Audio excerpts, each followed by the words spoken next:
బెతనియకు బస్కా పండగకు 6 దినములు ముందుగా వచ్చెను. అక్కడ వారు విందు చేసి చాలు.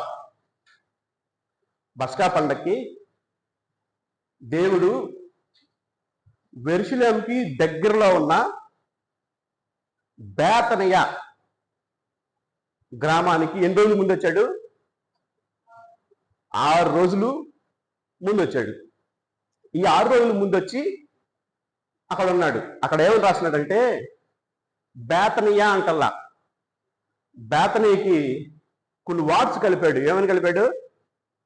మృతుల్లో నుంచి లేపిన లాజరు ఉన్న బేతనియ. యేసు ప్రభు మృతుల్లో నుంచి లేపిన లాజరు ఉన్న బేతనీకి 6 రోజులు ముందు వచ్చాడు ఒక పండక్కి, బస్కా పండక్కి. అయితే ఈ పండక్కి వచ్చిన తర్వాత అక్కడ యెరూషలేములో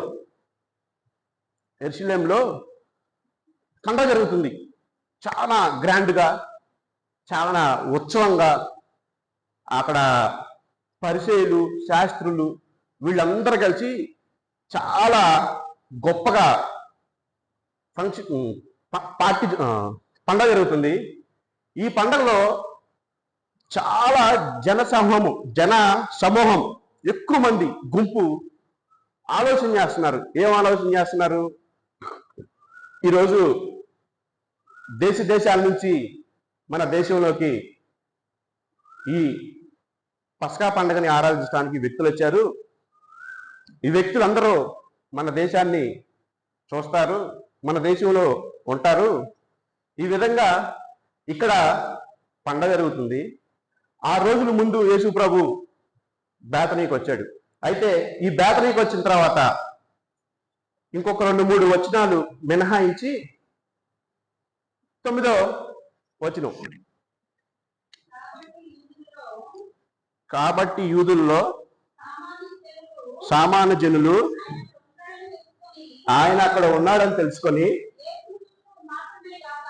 యేసును చూచుటకు మాత్రమే కాక మృతుల్లో నుంచి ఆయనను చూడటానికి, ఎవరని చూడటానికి?